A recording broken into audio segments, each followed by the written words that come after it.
तर नमस्कार ताई दीदी दादांनो, माझ्या एक नवीन ब्लॉगमध्ये तुमचं सर्वांचं सहर्ष स्वागत आहे। तर आज मी कोणती रेसिपी नाही करते, तर मी आज रेसिपीसाठी लागणार जे काही आपण पदार्थ बनवतो त्यासाठी लागणार जे काही वाटण असतं ते मी कसं स्टोअर करते हे तुम्हाला दाखवते। हा आहे माझा वाटणाचा डबा।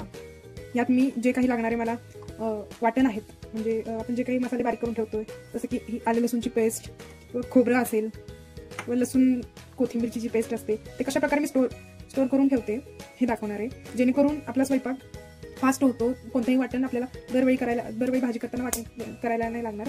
त्यासाठी मी हे वाटण एक 4 ते 5 दिवसांची वाटणं मी तयार ठेवते। दर गुरुवारी बाजार असतो, तर दर गुरुवारी जर फ्रेश भाजीपाला आला तर मग मी कोथिंबीर वगैरे मस्त अशी वाटून ठेवते, जेणेकरून पुढचे 4-5 दिवस कोणतेही वाटण करायला लागणार नाही आपल्याला व आपल्या भाज्या फटाफट होतात। चला तर मग मी कसे स्टोअर करते हे तुम्हाला दाखवते। हे आहे आलं आणि लसूणची पेस्ट। याच्यामध्ये मी मीठ टाकून घेते वाटतानाच, जेणेकरून हे मसाल्यांचा वास येत नाही आणि हे खराबही होत नाही आणि टिकण्यासाठी अगदी छान टिकतात। हे मी वाटण थोडंच केलेलं आहे। आता गुरुवारच्या दिवशी जो बाजार येईल त्याच्यामध्ये आपली फ्रेश कोथिंबीर वगैरे येते ना, त्याच्यानंतर अजून तोपर्यंत माझं हे वाटण छान असं चालून जाईल। तर आता हे आहे खोबरं, जे काही ओला नारळ असतो ना त्याला मी खोबरं ते मी भाजून घेतलेलं आहे आणि त्याचं वाटण करून घेतलेलं आहे। जे काही आपण रस्स्याच्या भाज्या करतो, आमटी म्हणतात आमच्याकडे, त्या आमट्यांना मस्त असं हे घातल्याने आणखी जास्त टेस्ट आणि तेलही वाढतं। भाज्यांचं तेल भाजलेलं खोबऱ्याचं वाटण घातल्याने जास्त वाटतं। तर हे वाटण मी वाटून फ्रीजमध्ये ठेवलं होतं, त्याच्यामुळे हे असं घट्ट झालेलं आहे। पण आपण भाजी बनवायच्या 1-5-10 मिनिट आधी जर आपण बाहेर काढून ठेवलं की हे नॉर्मल होऊन जातं। खोबऱ्याचं वाटण आपण काढून घेऊ।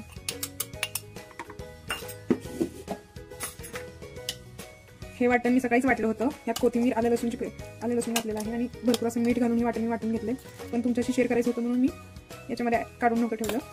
तर हे पहा, अगदी फ्रेश राहतं, कोणत्याही प्रकारचा वास येत नाही। याच्यामध्ये मिठाचं प्रमाण व्यवस्थित ऍड करायला लागतं, मीठ जे म्हणून हे भरपूर दिवस, म्हणजे 5-6 दिवस टिकतं। 1 आठवड्याभरात जरी तुम्ही करून ठेवला तर मोठे जास्त प्रमाणात तरी चालतं।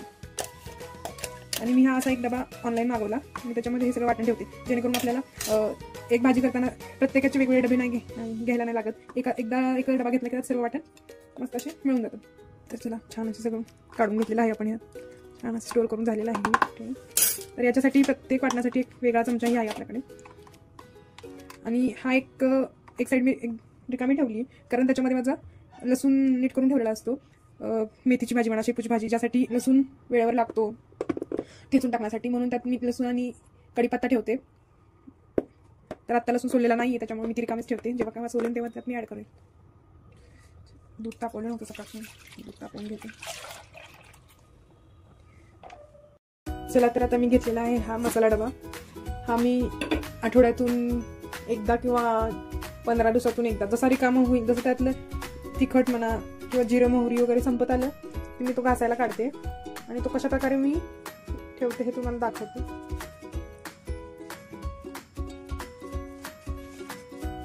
हे पहा, अशा प्रकारे मी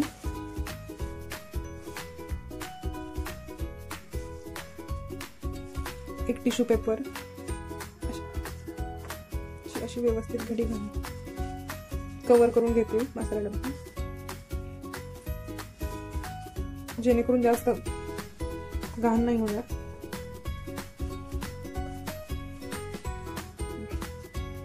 नाहीतर काय होतं, जर आपण तिखट वगैरे घेताना जर ते तिखट सांडलं तर डब्याला डाग पडतात आणि ती डाग निघत नाहीत। तर सुरुवात करते ठेवायला।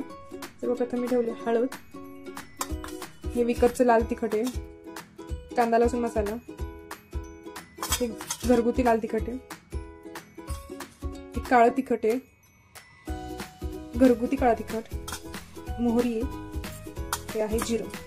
अशा प्रकारे माझा मसाला डबा रेडी असतो।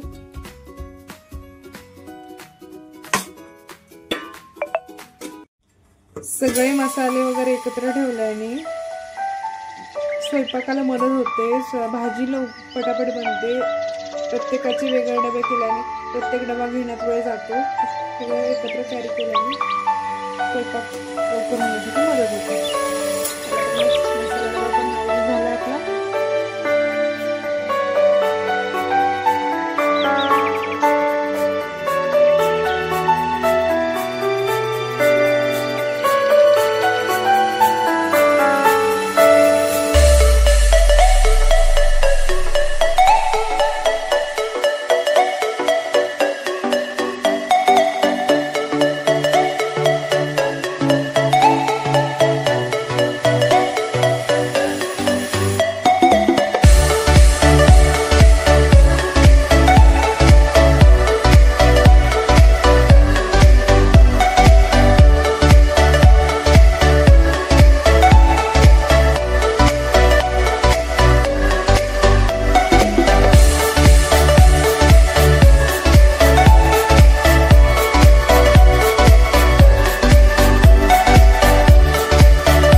कट मारणार आहे.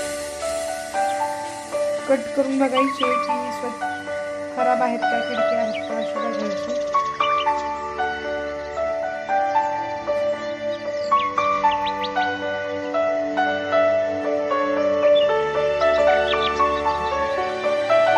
चार कट मारून घेणार आहोत.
वांग्याचं भरीत लागतं.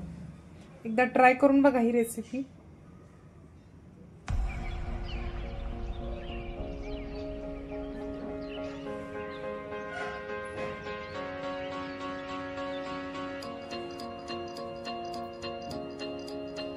अशा प्रकारे मी यात लसूण भरून घेतला आहे. तेल घेतलं आहे. ते तेल असं वांग्यांना चोळून घ्यायचे पूर्ण सगळीकडून.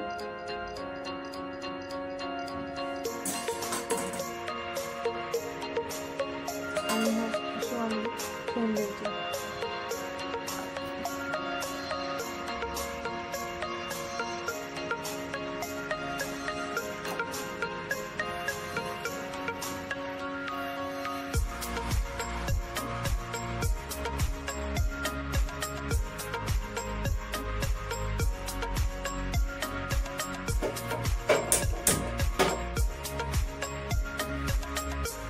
अशा प्रकारे वांगी भाजण्यासाठी आपण स्टँडवर ठेवून दिलेले आहे आणि आपण गॅसवर ठेवूया.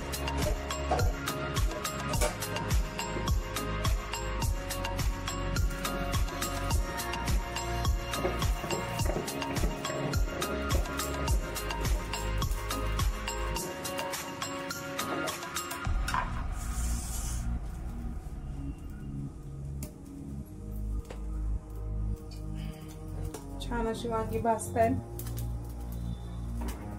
अधूनमधून वांग्यांना पलटत राहायचे. ज्या साईडने भाजतील त्या साईडने असे पलटायचे.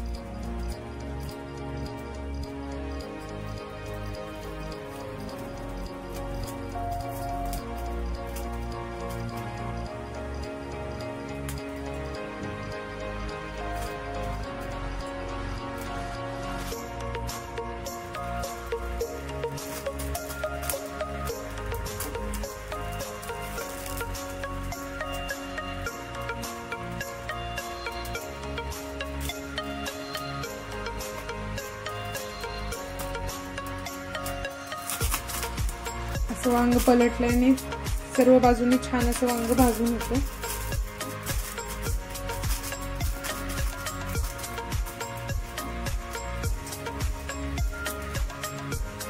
कढीतल्या वांग्यापेक्षा असं केलेलं भरीत खूप छान लागतं.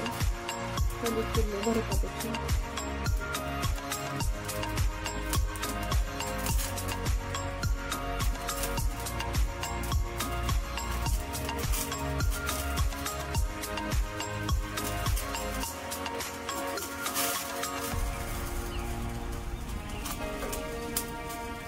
खूप असा मोठा नाही गॅस करायचा. मीडियम फ्लेमवरच आपल्याला वांगी परतवून घ्यायची. चांगली सगळीकडून भाजून घ्यायचे.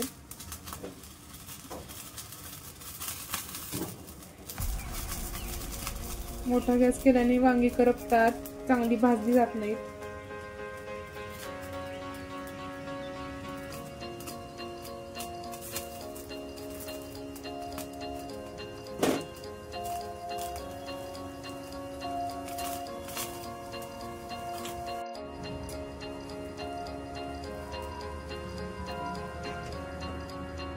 छान अशी वांगी भाजत आलेले आहेत.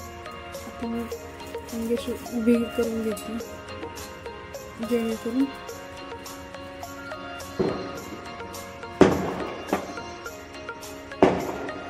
थोडंसं गॅस वाढवते. जिथे राहिले असतील ते ही साईड भाजून निघेल.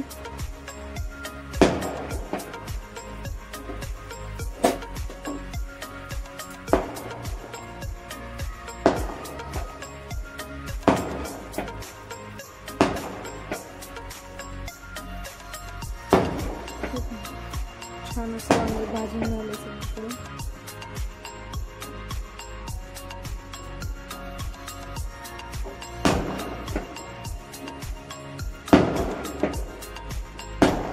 चला तर आपण ही साईडला काढून ठेवून देऊ.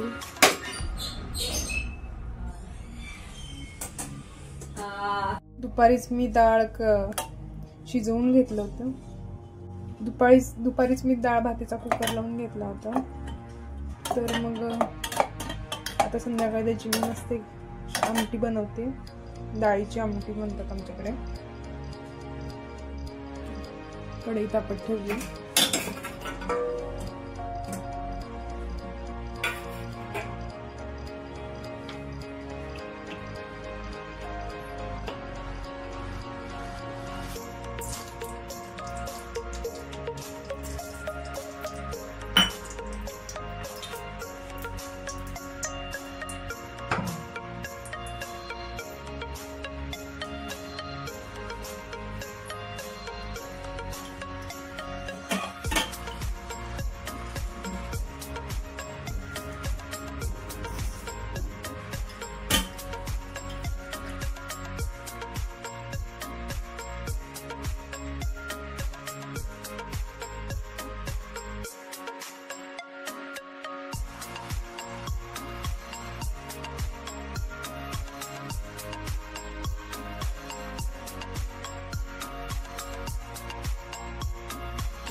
कढीपत्ता,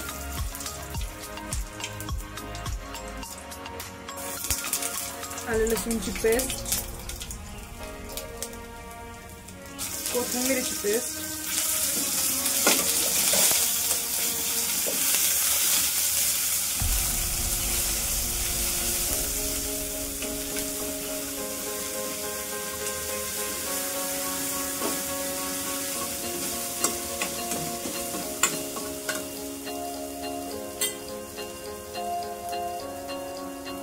घरगुती लाल तिखट, काश्मीरी लाल तिखट.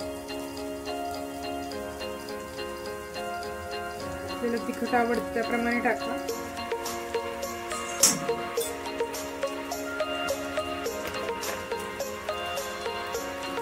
मीठ,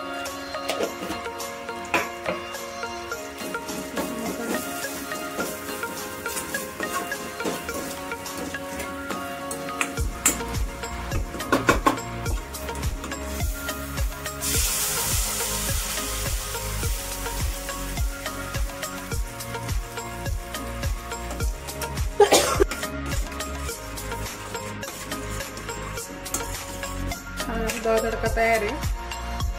आपल्याला इतका घट्ट नाही बनवायचा, त्यासाठी मी ऍड करते पाणी.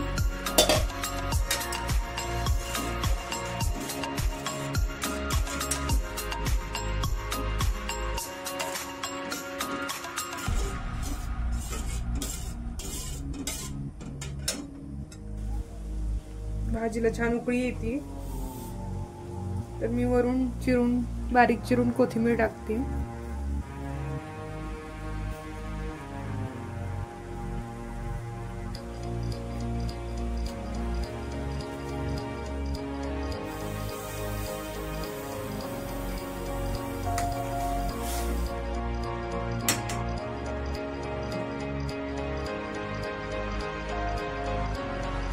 इथे मी घेतली तयार झालेली मस्त अशी वांगी भाजून तयार झालेली आहे. इथे याचे साल कसे काढायचे हे आपण बघूया.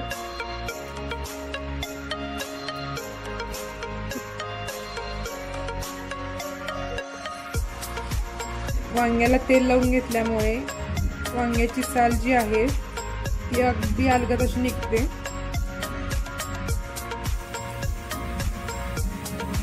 हे पहा, लसूण देखील छान असा भाजून निघालेला आहे, त्याच्यामुळे त्याची टेस्ट खूप छान लागणार आहे. आजच्या ब्लॉगमध्ये इथेच थांबूया. कसा वाटला आजचा ब्लॉग नक्की कमेंट करून सांगा. लाईक करा, सबस्क्राईब करा. Bye bye.